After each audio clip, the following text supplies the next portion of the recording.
Alors, il s'agit de savoir si ce sont des décisions au niveau national en fonction des revenus du pays, revenus élevés ou plus faibles.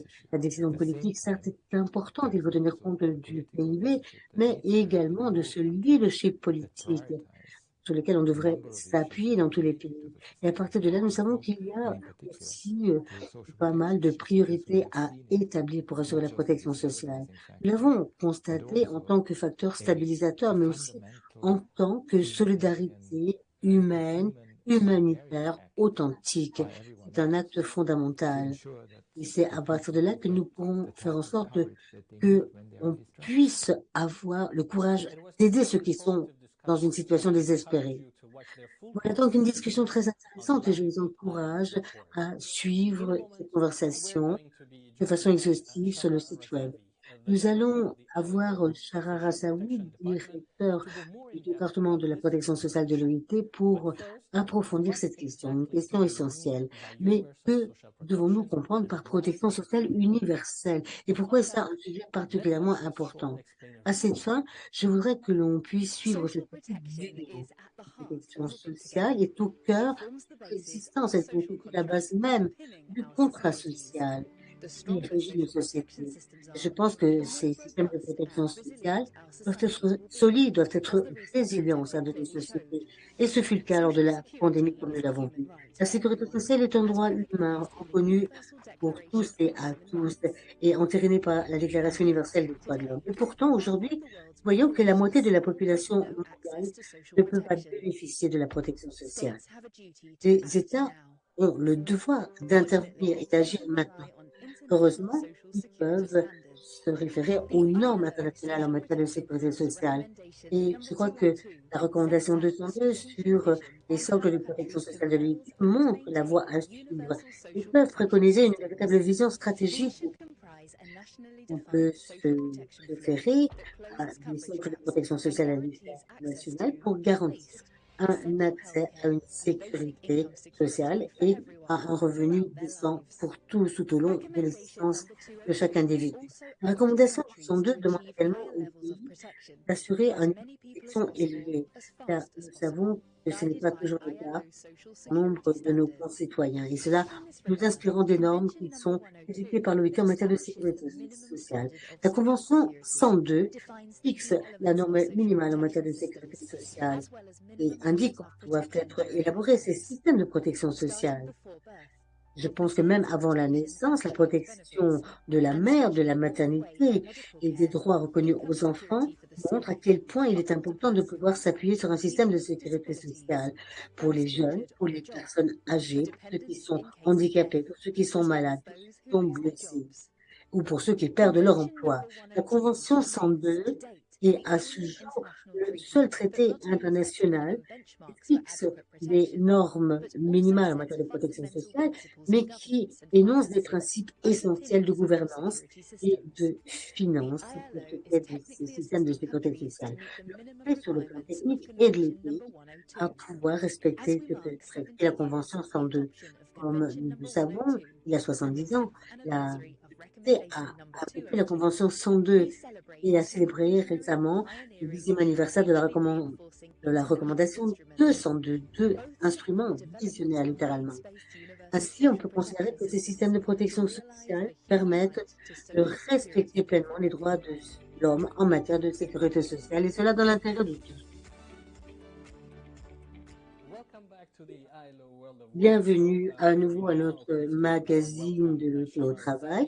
Et nous accueillons maintenant Shara Rassaoui, directeur du département de la protection sociale de l'OIT. La vidéo que nous venons de voir montre quelles sont les deux conventions particulièrement importantes dont nous célébrons l'anniversaire cette année. Nous savons que nous nous relevons toujours du Covid-19. Il y a eu d'autres crises que nous avons traversées, nous sommes mal. Et est-ce que vous pensez que ces normes internationales gardent toute leur pertinence, notamment la Convention 102 ou la recommandation 202, la Convention 102 ayant été adoptée il y a 70 ans?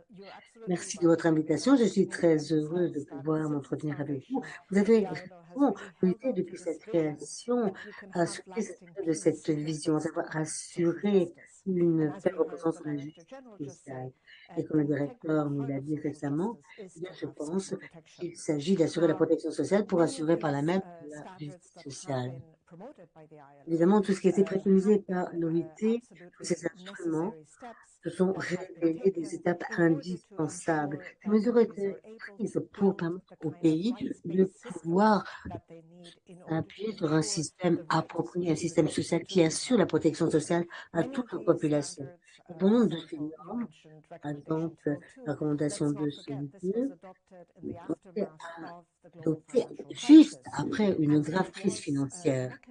C'est là un mécanisme qui a permis au pays de se doter d'un système de protection sociale. Ainsi, on peut considérer qu'il y a eu des avantages indéniables accordés à tout un chacun. C'est là un véritable droit dans le profil de la Déclaration universelle des droits de l'homme. Également, pacte international sur les droits économiques, sociaux et culturels.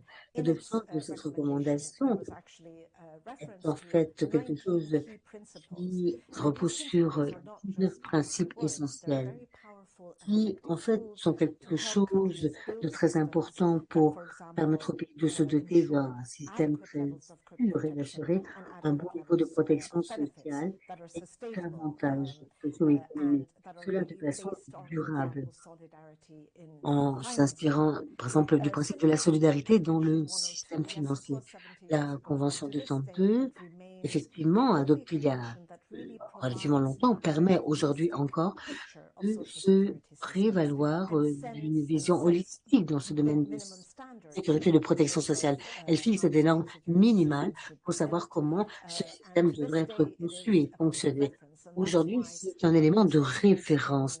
Pourquoi tout en temps 2021, on demandait à l'unité d'accélérer le processus de ratification de cet instrument, de cette convention éminemment importante qui est là pour, en fait, servir de référence, de feuille de route à ceux qui souhaitent se doter d'un système de sécurité sociale. Et je pense que ainsi nous avons pu travailler avec les pays qui souhaitaient adhérer à ce système et en assurer aussi la ratification pour 2026. Let's now try to go even deeper. The Director General mentioned that there was a need to bring Le général nous a dit qu'il était nécessaire d'approcher le cadre des droits de l'homme dans le système multilatéral. Pensez-vous que les normes internationales du travail élaborées par l'OIT peuvent jouer un rôle pour y parvenir? Je pense que c'est le côté positif de la crise de la Covid. Cette pandémie a bien montré à quel point le système de protection sociale est central pour les sociétés. Les corpus normatifs de l'OIT, son rôle et les compétences de l'OIT pour aider les pays à établir ces systèmes montrent qu'aujourd'hui, d'autres organisations internationales sont beaucoup plus réceptives à l'idée de collaborer avec nous. Nous nous en félicitons.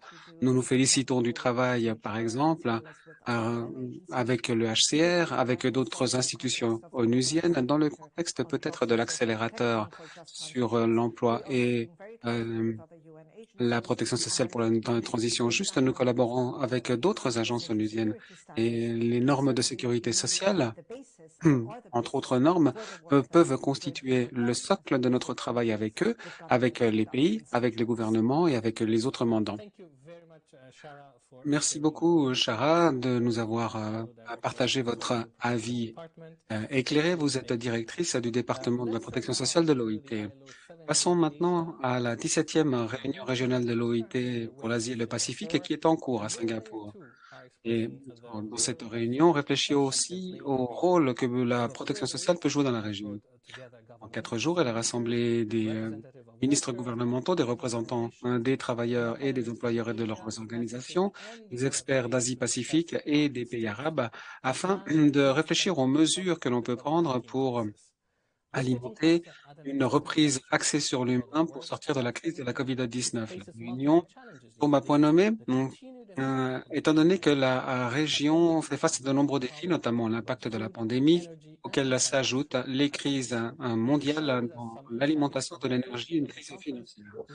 Pour nous parler de cette première journée de la conférence, Steve Nimam, le responsable de la communication régionale de l'OIT pour l'Asie et le Pacifique, est avec nous. Alors Steve, comment se déroule la conférence?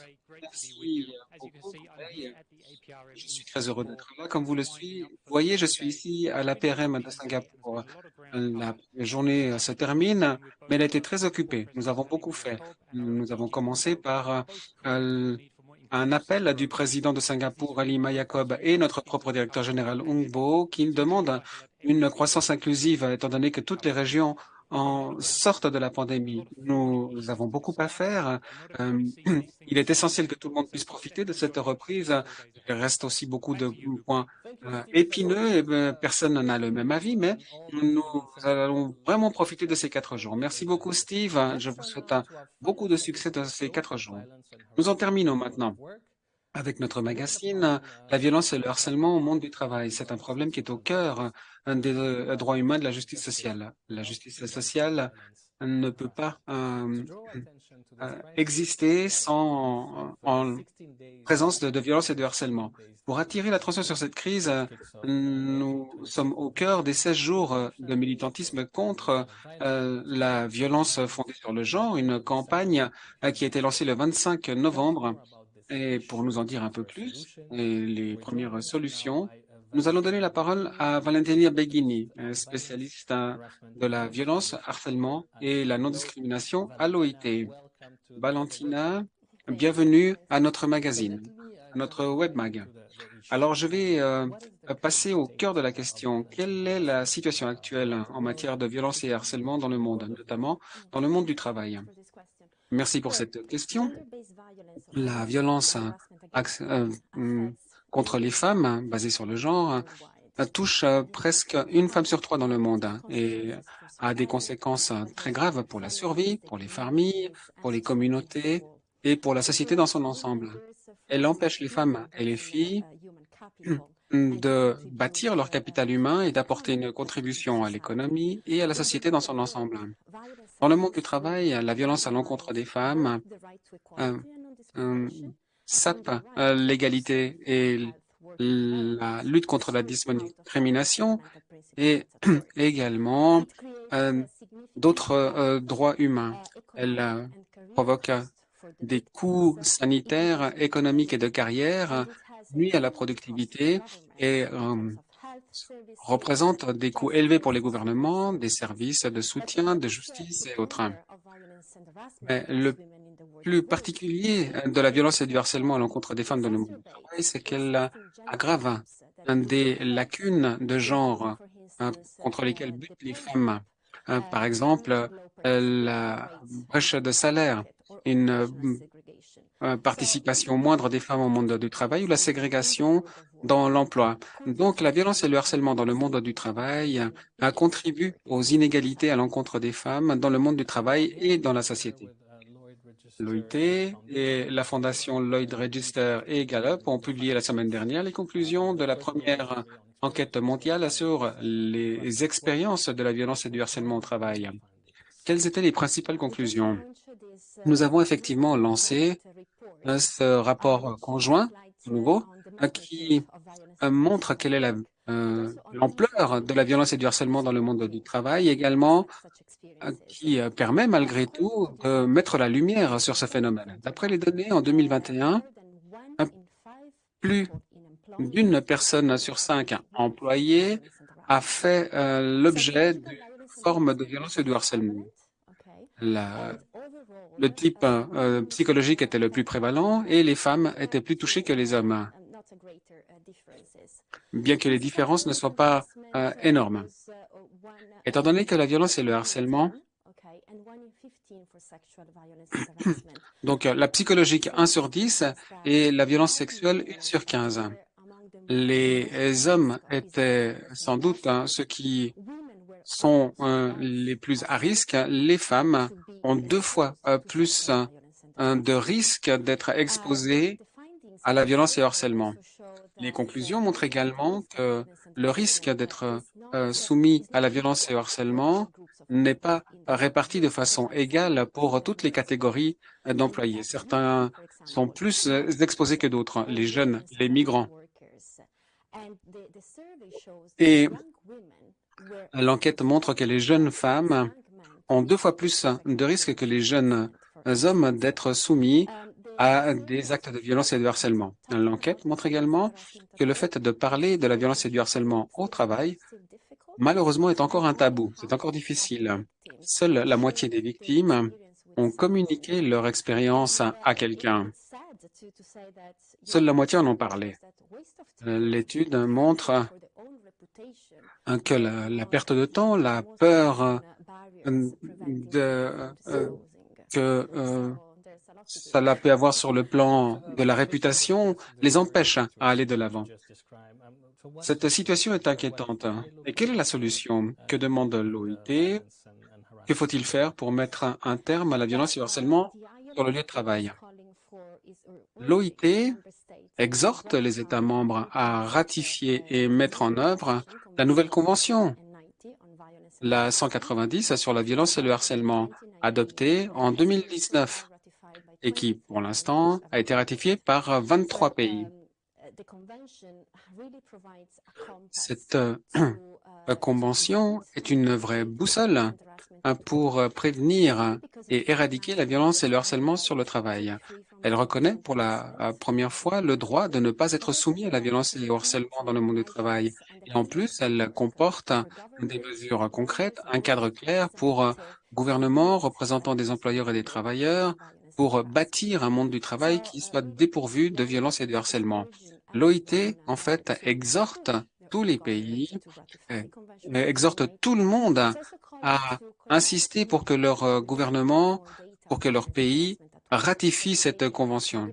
On demande également que des données soient compilées et qu'elles soient ventilées par le sexe et par d'autres caractéristiques. Il faut des mesures de prévention. La violence et le harcèlement contre les femmes, les hommes, contre quiconque doit être et peut être prévenu et évité. Nous avons besoin de sensibiliser davantage à propos de ce phénomène parce que trop peu de monde ont conscience du fait que ce qu'ils subissent n'est pas normal. Et c'est important pour que ces cas puissent être portés devant les tribunaux. Valentina, nous sommes en train de lancer cette campagne pour que les 187 États membres de l'OIT ratifient cette convention et la mettent en œuvre.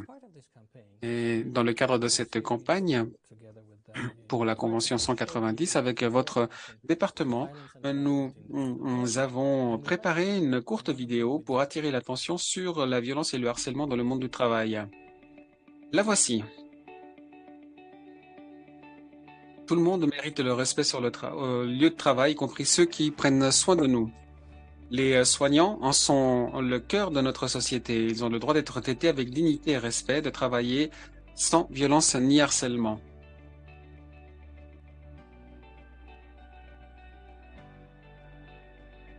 Libérons les travailleurs de la santé, de la violence et du harcèlement. Ils prennent soin de nous, prenons soin d'eux.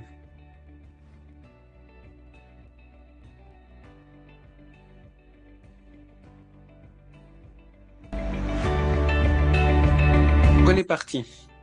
Ratifiez la Convention 190. Vous pouvez trouver d'autres vidéos de ce genre en ligne sur nos nombreuses plateformes des réseaux sociaux. Je vous encourage à les visionner et à les montrer à vos amis, à vos collègues, à votre famille pour qu'ils mènent une campagne en vue de la ratification de la Convention 190 pour mettre fin à la violence et au harcèlement. Voilà tout pour cette édition de notre magazine. Je vous rappelle que si vous voulez les voir, vous pouvez trouver cette édition et bien d'autres sur live.ilo.org avec d'autres vidéos. Voilà tout pour moi de la part de Gebrey Berana. Au revoir et à l'année prochaine.